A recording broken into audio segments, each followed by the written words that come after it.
Llevo más de 10 años recorriendo las carreteras de México. Mi tráiler y yo hemos atravesado desiertos, montañas, pueblos y autopistas interminables. He visto el amanecer desde el asfalto y la noche cerrarse como un telón sobre el paisaje desolado. Siempre me ha gustado la soledad de estos viajes. Me permite pensar, ordenar mi mente y a veces hasta perderme en la monotonía de la ruta. Pero esa maldita noche entre San Luis Potosí y Querétaro, algo fue distinto. Algo en el aire estaba cargado, pesado como si el mundo estuviera esperando que algo terrible sucediera. El rugido del motor era el único sonido que rompía el silencio, acompañado por el murmullo tenue de la radio. No había mucho que escuchar, solo una señal débil de algún locutor que hablaba sobre el clima. El resto era estática, y por alguna razón no me molesté en cambiar la estación. Fuera del alcance de mis faros, todo era oscuridad. Ni siquiera la luna se asomaba esa noche, y las sombras de los árboles a los costados de la carretera parecían inclinarse hacia el asfalto. Conduje durante horas sin cruzarme con otro vehículo. Solo mi tráiler, el asfalto y esa sensación incómoda que crecía en mi pecho. No soy alguien que se asuste fácilmente, pero esa noche me sentí observado, aunque no había nadie alrededor. A lo lejos, mis faros iluminaron a una figura junto al camino. Al principio pensé que era una ilusión, un juego de luces y sombras, pero cuando me acerqué, no hubo duda. Era una joven mujer. Vestía ropa sencilla, una falda larga y una blusa clara que reflejaba la luz de los faros. Su cabello oscuro caía sobre sus hombros enmarañado por el viento y levantaba una mano pidiendo ayuda. Mi primera reacción fue apretar el volante con fuerza y mantener el pie en el acelerador.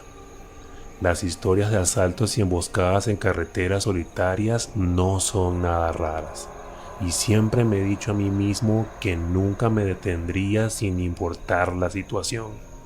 Pero en este caso, algo me detuvo.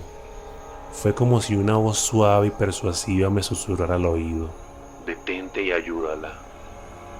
Sentí un escalofrío recorrer la espalda, pero contra toda lógica, pisé el freno y estacioné el tráiler a un lado de la carretera. Abrí la ventanilla y asomé la cabeza. ¿A dónde vas?, pregunté tratando de sonar firme, aunque por dentro sentí una inquietud que no podía explicar. A Querétaro, respondió ella con una voz suave y serena, pero cargada de algo que no pude identificar en ese momento. Quizá era cansancio, o tal vez era tristeza. Subió al tráiler con movimientos lentos, casi como si estuviera midiendo cada paso, y cuando cerró la puerta noté que olía a humedad, como si hubiera estado bajo la lluvia, aunque no había caído una gota esa noche. Me dio una leve sonrisa en señal de agradecimiento, pero sus ojos evitaban el contacto con los míos. Mientras conducía, traté de iniciar una conversación para romper el incómodo silencio. Me dijo que se llamaba Mariana y que estaba regresando a casa. Hablaba con una dulzura que contrastaba con su apariencia desaliñada. Sin embargo, había algo extraño en la manera en que formulaba sus respuestas. Era como si no quisiera hablar de sí misma, como si cada palabra que decía estuviera cuidadosamente seleccionada para no revelar demasiado. Durante un buen tramo, nuestra charla fue tranquila, aunque sentía el peso en el ambiente, como si algo invisible se interpusiera entre nosotros. Y fue entonces cuando de la nada Mariana dijo: necesito ir al baño, por favor, deténgase. La manera en que lo pidió no fue como una simple solicitud. Había una urgencia en su tono que me hizo sentir incómodo. Traté de convencerla de que aguantara hasta la próxima gasolinera, pero su insistencia me desarmó por completo. Accedí y detuve el tráiler en un pequeño claro de la carretera. El lugar era oscuro, rodeado de árboles cuyas ramas parecían extenderse como garras hacia el cielo. No tardo, dijo Mariana mientras bajaba. Caminó hacia la penumbra y en solo cuestión de segundos su figura desapareció entre las sombras. Yo la esperé con el motor encendido, tratando de calmar la inquietud que había comenzado a transformarse en algo más cercano al miedo. Pasaron 5 minutos, luego 10 minutos. Toqué el claxon un par de veces, pero no hubo respuesta. Algo no estaba bien.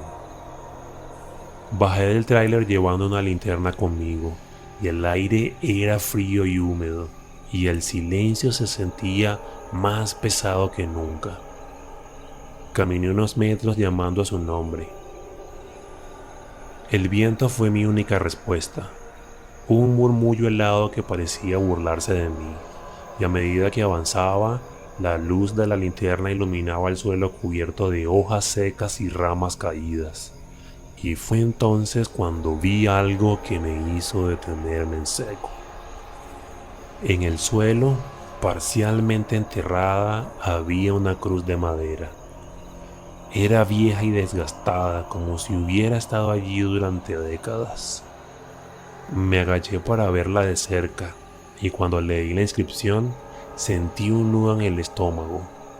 Decía, Mariana López. Falleció en este lugar el 20 de abril de 1998. El frío que recorrió mi cuerpo en ese momento no era normal. Era un frío que parecía provenir de dentro de mí, como si mi sangre se hubiera congelado de repente. Miré la fecha otra vez, incapaz de creer lo que veía, y era el 20 de abril, pero del año 2004. De repente, escuché un crujido detrás de mí. Me giré rápidamente apuntando la linterna hacia la oscuridad, pero no vi nada. El viento soplaba con más fuerza y los árboles parecían moverse como si estuvieran vivos. Mi corazón latía con fuerza y mi instinto me decía que debía regresar al tráiler de inmediato. Cuando llegué, lo primero que hice fue mirar el asiento del copiloto. Estaba vacío, pero había algo extraño, una mancha de humedad como si alguien hubiera estado sentado allí.